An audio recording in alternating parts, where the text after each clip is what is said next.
अस्सलामुअलैकुम। मोहम्मद अज़हर सिद्दीक अपने programme political diaries के साथ हाजिर खिदमत है। 11 मई 2022 बरोज़ बुध आप ये प्रोग्राम देख रहे होंगे। इस्लामाबाद में सुप्रीम कोर्ट में आज फिर एक वहाँ अहम हेयरिंग है और वो डिफेक्शन के कॉन्टेक्स्ट में है। आज मैं इंशाल्लाह उम्मीद है कि आपने आर्गूमेंट्स जो दलाइल है वो मैं कंप्लीट कर लूँगा।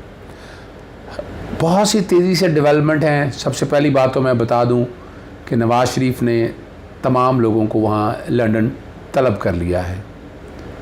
पार्टी पोजीशन बहुत बुरी हो चुकी है, यानी हुकूमत आने के बाद हालात ऐसे हैं कि इनसे गवर्नमेंट चलाई नहीं जा रही है। मुल्क की इकॉनमी का क्या हाल हो गया है, कर्ज़े कोई दे नहीं रहा है इनको, और अब करना क्या है इन्होंने। IMF के पीछे दौड़े हुए हैं। साबका बंदे जो हैं मौजूदा साबका हुकूमत के वो साथ रख के IMF से जोड़ तोड़ कर रहे हैं। जो बात करते थे कि हमने IMF क्या है उसकी डिक्टेशन ही लेंगे, बहुत बड़ी डिक्टेशन लेने जा रहे हैं ये लोग। और इसमें जो कि साइफर वाले मामले में इस गवर्नमेंट को डिज़ॉल्व करने के हवाले से, तहलील करने के हवाले से बातें बार बार होती हैं, और वो ही तहलील की अगर वजूहत अगर आप सामने रखें तो यकीनन ये बैरूनी एजेंसियाँ इनके मदद के लिए आएंगी। और मैं भी बड़ा क्लियर हूँ इस हवाले से। मैं इसलिए बार बार बात बता रहा हूँ कि जो हालात और वाक़यात नज़र आ रहे हैं, क्या वहाँ क्या फ़ैसला हो रहा है। जो मेरी इतलात हैं वो फ़ैसला ये हो रहा है कि इलेक्शन 4 महीने बाद कराया जाए, यानी नवंबर तक मामलात को लेके जाया जाए, या ये पूरा टेन्योर पूरा किया जाए। जब हुकूमत मिल जाती है तो इंसान, आपको पता है, ज़मीन पर पाँव नहीं लगते हैं, ज़मीन पे पाँव नहीं लगते हैं। और क्या प्लानिंग कर रहे हैं। प्लानिंग ये है, 6 काम मैं हमेशा बताता रहा हूँ। ट्रांसफ़र पोस्टिंग धड़ाधड़ कर रहे हैं, अपनी मर्ज़ी के लगा रहे हैं। डेवलपमेंट फंड शुरू हो गए हैं, और जो काम भाई नहीं अपनी पोजीशन बना रहे हैं ना, लोगों को अपने साथ इंटैक्ट रखने के लिए। सिर्फ यही बात नहीं है, मेंबर जो लगाने हैं ना इलेक्शन कमीशन के, अभी जो इस्तीफ़ों का मसला हल नहीं हुआ, एक नाम की अपोजिशन वहाँ बना ली है, और अपोजिशन लीडर का नोटिफिकेशन करने के दर पे हैं, ताकि इलेक्शन कमीशन के मेंबर अपनी मर्ज़ी के लगा दें और इलेक्शन कमीशन अपने कंट्रोल में रहे। यही मिसाक जमहूरियत ने सत्यानाश किया इस निज़ाम का, याद रखिएगा। और उसके बाद चेयरमैन नैब या नैब की मामलात को भी अपने हाथ में इन्होंने कंट्रोल करना है, और उसके लिए बड़ी तेज़ी से चीज़ें चल रही हैं, बहुत तेज़ी से चीज़ें चल रही हैं और काम चल रहा है। फिर ISI को भी नीचे करने की साजिश, यकीनन इन पे एतबार कैसे किया जा सकता है। जो गुज़श्ता इतने अदवार में आपके साथ रहे हैं, आपने देखते रहे हैं कि क्या क्या कुछ किया इन्होंने, और किस तरह से मामलात को लेकर चलेंगे, ये रिकॉर्ड का हिस्सा है, याद रखिएगा। फिर अगला काम भी है, अगर इलेक्शन अनाउंस करते हैं तो केयर टेकर सेटअप बनना है। अब केयर टेकर सेटअप जब बनना है तो फिर अपोजिशन लीडर्स के साथ आने।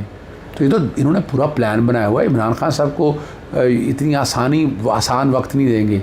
ये डिपेंड करता है इमरान खान साहब कार्ड क्या प्ले करते हैं। बहुत से लोगों को अपनी राय है। मैं समझता हूँ कि इमरान खान साहब की जो एबटाबाद वाली जो तकरीर थी, और उसमें जो कुछ अल्फाज हैं वो एहतियात होनी चाहिए थी। ये मेरी ज़ाती राय है। बाकी वो लीडर हैं, हम सबके लीडर हैं, अपना जो भी नुक्ता राज रखते हैं, और वो बहरहाल बाद में उन्होंने क्लैरिफाई भी कर दिया मीर जाफ़र और मीर सादक के हवाले से। इस तरह के अल्फाज नवाज़ शरीफ ने और उसकी बेटी ने इतना अरसा करने के बाद क्या हासिल कर लिया। मैं सुलह सफाई की बात नहीं कर रहा, मैं सिर्फ एहतियात बरतने की बात कर रहा हूँ। यहाँ लोगों का मुस्तकबिल है आपके हाथ में। लोग बहुत सी उम्मीदें रखे हुए हैं। लोग चाहते हैं ये मुल्क आगे जाए, मुल्क के इदारे मजबूत हों, अदालतें मजबूत हों, बहुत सी उम्मीदें हैं। चलें आगे चलते हैं। यहाँ मैं अपना फिर वो ट्वीट चलाऊँगा 27 मार्च का कि जनाब वज़ीर आज़म असम्बली तहलील कर सकते हैं 6:42 पे, चूँकि वोट ऑफ नो कॉन्फिडेंस की मूव जो है वो 28 तारीख को पेश हुई थी। 28 तारीख को पेश हुई थी। फिर मैं क्लियर कर दूँ तो 27 को असेंबली डिज़ॉल्व हो, लेकिन मैंने साथ वहाँ कह भी दिया था नकाइस है उसके अंदर, रूलिंग के ज़रिए मुस्तरद कर सकते हैं। फिर मेरे पे इल्ज़ाम आया कि जनाब वो आपकी राय मानेगी, इसमें कोई शक नहीं है। कासिम सूरी साहब के साथ मेरी बड़ी डिटेल डिस्कशन हुई। मैंने रूलिंग के हवाले से कहा इख्तियार मौजूद है, और अल्लाह ताला उन्हें हिम्मत और दे थे। उन्होंने बड़े अपने माइंड के साथ आर्टिकल 5 के हवाले से बड़ी वजाहत के साथ ये बात कही। और वहाँ आर्टिकल 5 की बातें होती हैं कासिम सूरी साहब के बारे में। लाहौर हाई कोर्ट ने लिख दिया कि आर्टिकल 5 वायलेट किया। किस बुनियाद पर लिखा, वो पोर्शन सस्पेंड हो गया अलहदा। चलें चलते हैं। सदर मुमलिकत जो है साबिक़ वज़ीर आज़म इमरान खान साहब के ख़त का जवाब दे दिया। ख़त आपको याद है वो लिखा गया था साइफ़र के हवाले से कि उसकी इंक्वायरी और इन्वेस्टिगेशन होनी है, और हुकूमत में तब्दीली लाने के लिए मुबैना साजिश की तहकीकात पर जोर दिया। हुकूमत में तब्दीली की मुबैना साजिश की मुकम्मल तहकीकात करने की ज़रूरत है। पाकिस्तानी अवाम को वजाहत देने, मामले के मंतकी अंजाम तक पहुँचाने के लिए हालात पर मबनी शवाहिद रिकॉर्ड करने की ज़रूरत है।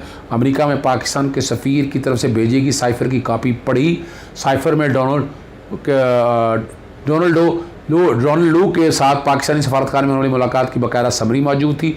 साइफ़र की रिपोर्ट में मिस्टर लू के बयानात शामिल हैं, जिसमें ख़ासतौर पर वज़ीर-ए-आज़म के खिलाफ अदम एतमाद तहरीक का जिक्र किया गया है।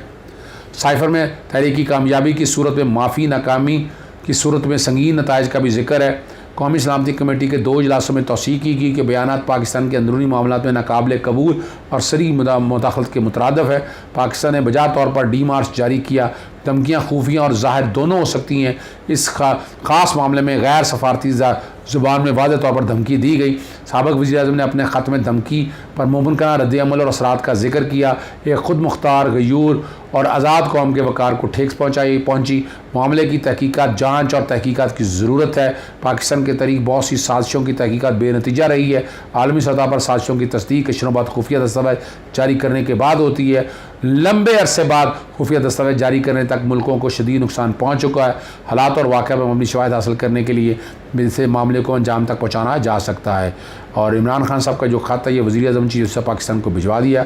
चीफ़ जस्टिस मामले की तहकीकात और समाअत के लिए बाख्तियार अदालती कमीशन कायम करें। मेरी पटिशन ऑलरेडी पड़ी हुई है, मैंने सिविल अपील भी इसमें दायर की है। मैं कल दोबारा रजिस्ट्रार ऑफिस से मिलूँगा ताकि मैं उनसे रिक्वेस्ट करूँगा। और मैं फिर बताता चलूँ, ये आप हारून रशीद का कॉलम देख लें, अंसार अब्बासी साहब का कॉलम पढ़ लें, आपको बड़े वाज़ेह तौर पर क्लियर हो जाएगी ये साजिश थी।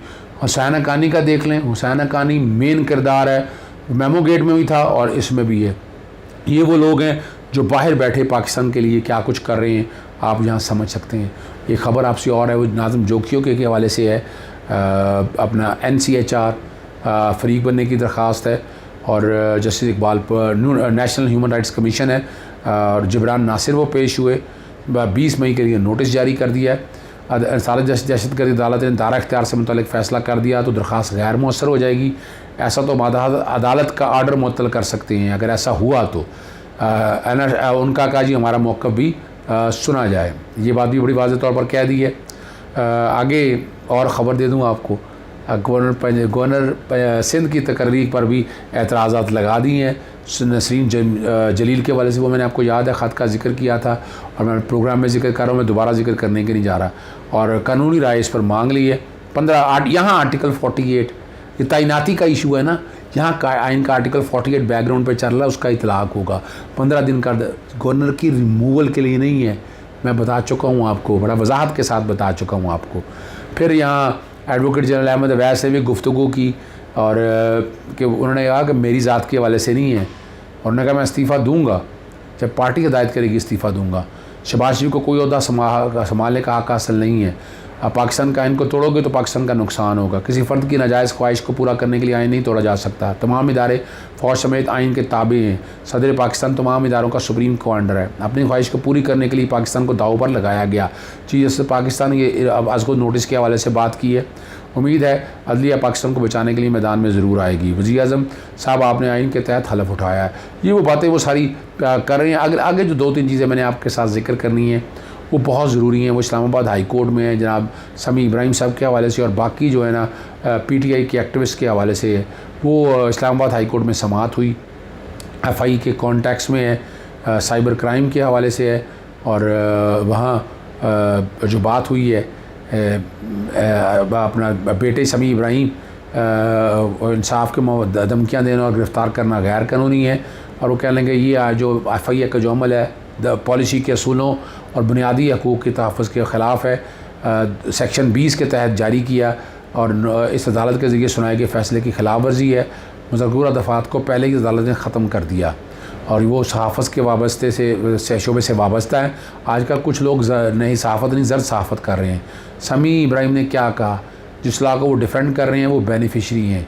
शिक 20 साल को नुकसान पहुँचाने की इजहार की हद तक है और उसकी सज़ा गैर आईनी है।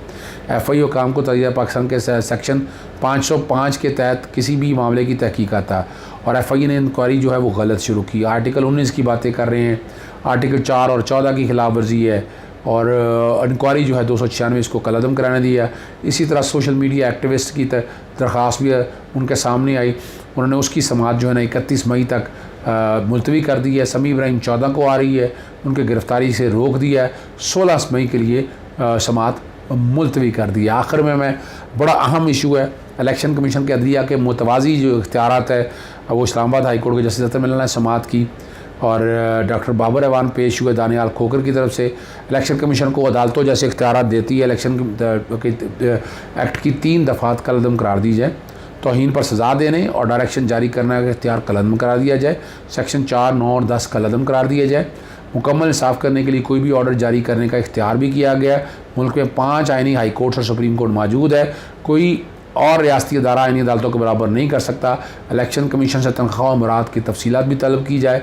इलेक्शन कमीशन की तनख्वाहें आइनी अदालतों के बराबर हो तो गैर कानूनी करार दी जाएंगी। दरख्वास्त पर फैसले तक इलेक्शन कमीशन को अदालती इख्तियार के इस्तेमाल से रोका जाए। मैंने जुडिशल एक्टिविज़म पैनल की तरफ से कंटेम्प्ट की डिसीजन तैयार कर ली है, जो सेनेट के इलेक्शन में धांधली और मामलात के हवाले से था, रेफरेंस 1 ऑफ 2020, जिसका अभी तक इलेक्शन कमीशन ने उस पर अमल दरामद नहीं किया। वो मैं कल के प्रोग्राम में तफसीलात आपके साथ डिस्कस करूँगा। सिर्फ आपको बताना ये है कि वो जुडिशल एक्टिविज़म पैनल की तरफ से मैं तौहीन अदालत की दरख्वास्त सुप्रीम कोर्ट रजिस्ट्री इस्लामाबाद में आज दायर करने जा रहा हूँ। आखिर में मैंने बड़ी ज़बरदस्त बात करनी है, वो चूँकि भेजी है आप लोगों ने मुझे, अब जब कोई चीज़ भेजें तो मेरा काम है मैं वो आप तक ज़रूर पहुँचाऊँ। वो है शहबाज शरीफ साहब जो है ना, पहले बहुत से जर्नलिस्ट से मिले, फिर कुछ एंकर हजरात से मिले। जब वो एंकर हजरात से मिले तो वो व्हाट्सएप ग्रुप बनाने के हवाले से जो बात लीक हुई है वो मैं क्या कहूँ, आप ही सुन लें, आपको समझ आ जाएगी क्या बात की है। आपके हुकूमत के अंदर भी तनकीद करते हुए ध्यान रखना पड़ेगा जर्नलिस्ट को, या ऐसा नहीं होगा? और अगर ऐसा हुआ तो क्योंकि आगे बहुत ज्यादा महंगाई आ रही है, तो मेरा मशवरा होगा कि व्हाट्सएप ग्रुप बना दें जिसके अंदर पता हो जर्नलिस्ट को कि इस हफ्ते आपने जाना है या आप ज्यादा बोल गए हैं, तो ये ना करें, क्योंकि वरना तो कोई फर्क नहीं पड़ा पिछले 3.5 साल। आपको डरा रहे हैं हमें यार। और आप सुन लें, अंदाज़ा लगा लें। दूसरा, मुझे बड़ा दुख और अफसोस हुआ, नूर आलम वही भगौड़ा जो है जिसने वोट बेचा एक तरह से, उसने जो है ना हमारे ओवरसीज़ पाकिस्तान का वोट का हक ख़त्म करने की करारदाद पेश की है। वो बिल भी बैकग्राउंड पे चला रहा हूँ, वो ना सिर्फ गैर कानूनी है बल्कि गैर आइनी भी है। उनको इख्तियार ये नहीं, अब इस तरह का कोई भी आप बिल लेके आएंगे हम चैलेंज करेंगे उस बात को, याद रखिएगा। वैसे भी लाहौर हाई कोर्ट में हमने इम्प्लीमेंटेशन के हवाले से दरख्वास्त दी है, ये कैसे उस कानून को ख़त्म कर सकते हैं? वो सुप्रीम कोर्ट की जजमेंट्स को सामने रख के ये हक़ दिया गया ओवरसीज़ के राइट, उनके हक़ के लिए हम लड़ते रहेंगे। इजाज़त चाहूँगा। अस्सलाम वालेकुम, अल्लाह हाफ़िज़। पाकिस्तान जिंदाबाद।